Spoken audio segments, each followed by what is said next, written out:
Hello subscribers, this is yours truly JBlue68 coming to you with another video, and this time I'm actually fully in the video. This is going to be my honest review of the Snyder Cut. And before I get into this video, I want to say thank you to my subscribers. Thank you for subscribing to my channel. Thank you for liking and sharing and commenting as well. Please continue to do so. Tap the notification bell so you can get more videos like this as I post them immediately. And this video is intended for adults. Well, you hear the music in the background. This is the music from, what is it, Batman versus Superman. And here's the soundtrack here. And I had to do a disclaimer. The music, of course, is not mine. And it is not intended for promotional purposes. And the music is by Hans Zimmer and Junkie XL. A movie that I actually was cast in as an extra years ago through Real Style Productions. I was, yes, in the movie as an extra, but you probably won't see me in there. I think that my scene hit the cutting room floor. But in any case, this is going to be my honest review of the film, which came out March the 18th, I believe, on a Thursday. And I'm just now reviewing it. I actually just now got a chance to finish watching the movie more than a week than it's been released. And again, this is going to be my honest review of the movie. And here is my Wonder Woman cup, and you can see I have my Batman shirt on. Let me turn the music down just a tad so that you can hear me. Alright, so let's take a sip of coffee there. So, my honest review of the movie. Well, before I get into this review, I just want to say that first of all, I have mad respect for Zack Snyder and what he's done. I am a DC Comics fan, but I'm a Marvel man.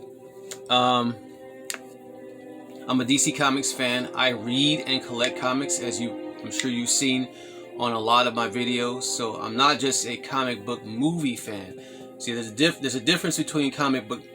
Well, to me, there's a difference between a comic book movie fan and a comic book fan. You know, and more comic book fans probably are more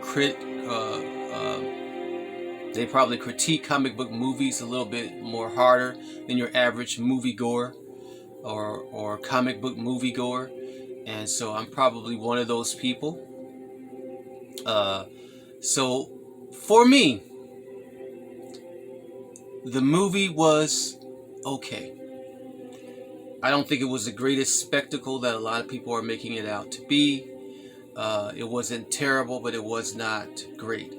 The movie was originally directed by Joss Whedon. There were creative differences and also a tragedy that occurred in Mr. Snyder's life concerning his daughter during the time that the movie was being made, and my condolences to this day for that happening. What I seen for me was pretty much a dragged out version of what Joss Whedon had already done. And, you know, no disrespect, I know that Warner Brothers had given Mr. Snyder a nice sum of money to fix the film, so to speak. But here are some of the flaws that I noted with the movie that did not make it, to me, what it could have been or what it possibly should have been. And that was one thing. One thing was the plot, the dialogue, the acting, which are some key elements to me to making a comic book movie what it could be or should be in terms of realism, making the characters realistic, making the situations believable, and the plot extraordinary, to make the comic book movie not seem so campy. And that's what it was to me. It was very, very campy to me. The dialogue a lot of times very wooden, very cheesy, and I'm going to try to keep this as non-spoiler as I can. From what I seen, what a lot of the dialogue that that I heard in the film. You know, like for instance, say a line like "There's Batman" or "There's Kal-El," "There's Superman." You know, there are certain things that work on page that don't work on screen. There are certain things that work in a book that don't work in a movie. There are certain things that work in movies that don't work in literature. If you kind of take my meaning. I read a lot of books, as I said. Not just comic books, but I read books too. But when it comes specifically to the comic books, you can say a line like, "Oh, there's Superman," you know, in the comic book with exclamation marks and the little word bubbles, you know, and everything, and it can capture, you know, excitement from the reader. But you could do that on screen, and it comes off as very campy and very cheesy. And to me, again, this movie was already a mess. I don't think there's very much that Zack Snyder could have done as a great director as he is to really change the dialogue. He could change and add some things. And this movie, to me, was like an extended version or deleted scenes of a movie that already had been made that was already a mess. And the dialogue, again, was just, a lot of it was very campy, very wooden. It lacked, to me, true, authentic emotions or human emotion. Most of it, again, was like right out of the, you know, from a comic book page. And that does not say that comic book writers don't know how to write and that they don't know how to bring out, you know, excitement and different genuine emotions from the reader. But again, what works on page doesn't always work on screen, and that was one of the main problems with this story. Also, again, you know, the plot. Comparing DC movies to Marvel movies, I know a lot of comic book fans do it. I've done it a number of times, and unfortunately, I will have to do it in this video. You know, this whole mother box thing, which was the MacGuffin of the film, what the heroes and villains were chasing after to get the mother box to make them the most powerful. In terms of the villain, the most powerful entity or force in the galaxy, taking over Earth, conquering Earth or whatever, and as was expressed by one of the main villains, that he'd done this to hundreds of thousands of worlds. And you mean to tell me that with this mother box that you can't conquer Earth? But again, I'm gonna try to stay as spoiler free as possible, but in the Avengers films, which is under, of course, the MCU, the Infinity Stones were the main MacGuffin of those films. But you're talking about over 20 films that have been done in a 10-year process versus 1, 2, or 3 DC films that have been done, you know, in a short period of time. And it seems to me that Warner Brothers was trying to rush things along with their storyline and with their plot that didn't allow viewers like myself and some others to really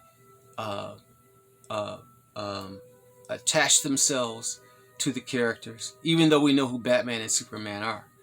But to attach to the characters, get familiar with the characters, get familiar with their MacGuffin or their the main premises of the plot being the mother boxes.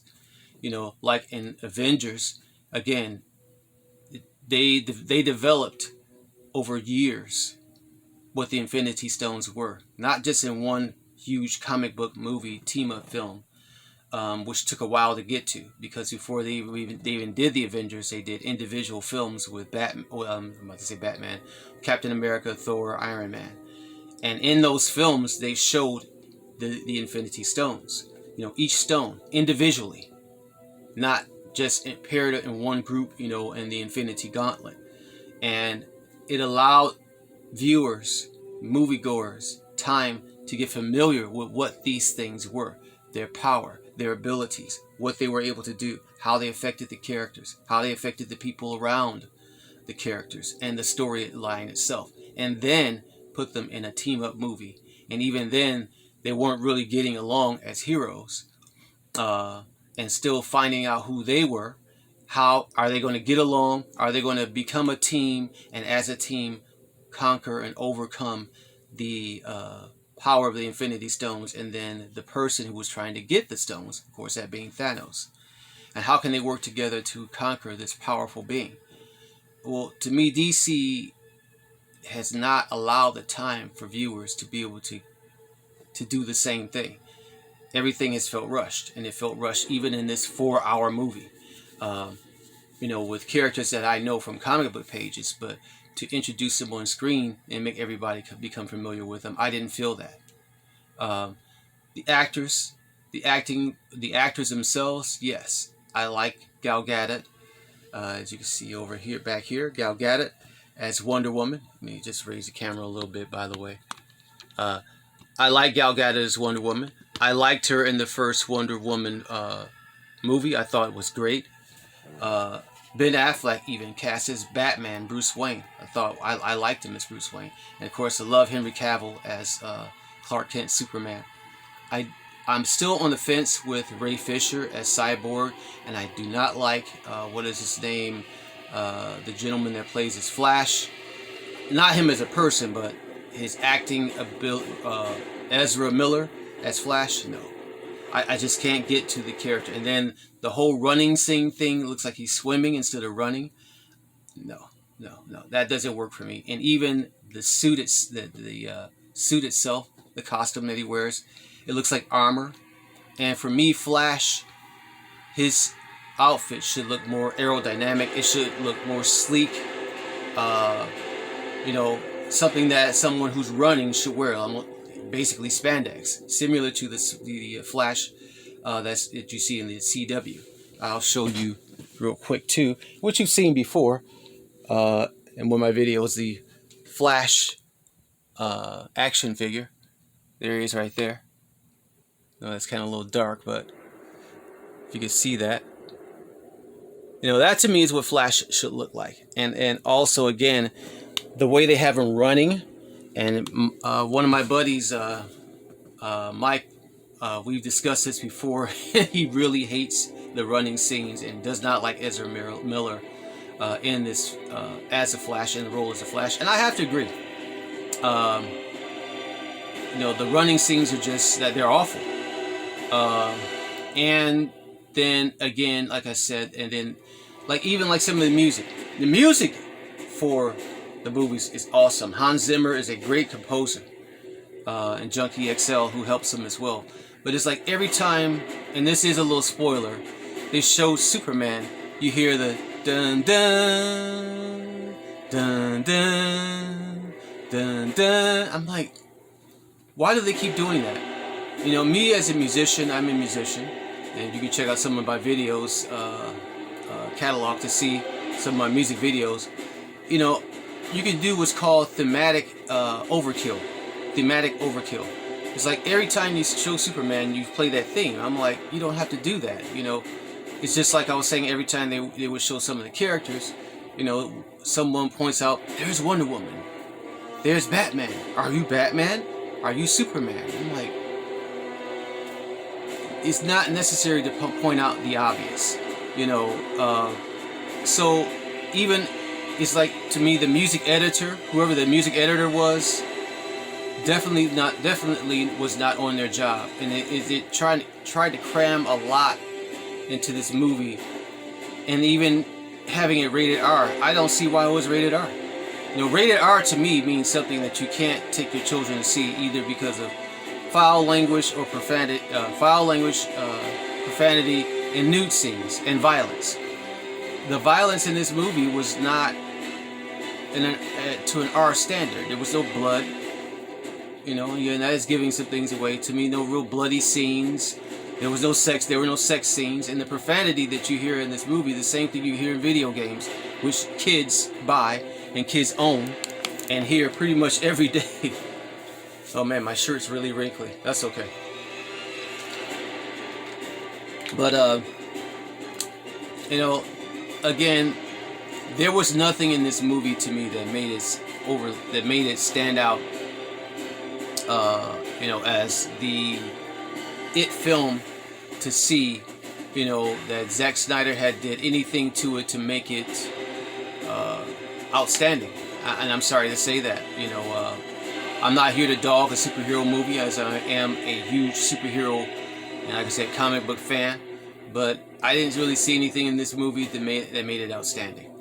And one of the reasons why I decided to watch it, because I watched another guy's YouTube channel, Tyrone Magnus, you know, who applauded the film, you know, and gave it all these props. And he's one of the reasons why I watched it, just to see, you know, if it was all that, you know, again, people are saying it's out to be. And from my perspective as a moviegoer, not just, again, a comic book moviegoer, but moviegoer period, as a comic book movie fan and a comic book fan, it just simply didn't do it for me.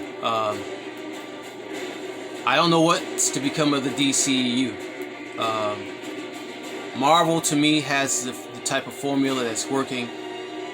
They just started their second Phase 4 film, which is Falcon and the Winter Soldier. And one of the things I love about the DC films when it comes to their action sequences, they do a lot of their action sequences in daytime, in daylight. You know, this still continues to use that dark palette where I can't see anything. I can barely see the action. You know, the action sequences were all dark and they were muddy and, you know, just combobulated. And I couldn't really half the time see what the hell was going on. There's two awesome fight scenes in Falcon and the Winter Soldier in episode 1 and episode 2, both filmed in daylight, and they just look entirely awesome. Also, the characters of Steppenwolf and Darkseid, which are shown in the trailer, they look very amateurish. You know, one thing I loved about, again, comparing Marvel, the Hulk and Thanos, you can actually see the veins and the hair follicles on the Hulk. And then Thanos, you can see, you know, his muscles bulging. You can see veins in the character. You can even see his, you know, his esophagus and everything. His throat moving when he talks. You know, the villains, the CGI for the villains look like amateur creations from Lord of the Rings. You know, like the orcs or something. Amateur version of the orcs, or a video game or something like that. The glowing eyes and then the fire pouring off of the character. I didn't understand any of that. Why was that even necessary? You know, they look very amateurish. Not impressed by them at all. You know, the action figures and toys actually look better to me than what I seen on screen. So, summing this all up, out of a 10, I give the movie a 5. You know, which would basically be a C-. So that's my long critique of the film. I'm not a film critics specialist or anything like that, but I definitely am the other three things that I mentioned. You know, which is a moviegoer, comic book fan, and comic book movie fan. So that's my spoiler review. I'm sorry to shit on anybody's movie. You know, for those who've enjoyed it, I'm not trying to do that. I hope that you enjoyed it. You know, if you've seen it and you took something out of it that you can, you know, grasp on for a lifetime. You know, that made you enjoy the film. So that's it. That's all in terms of my review. But before I go, just to show you, I'm not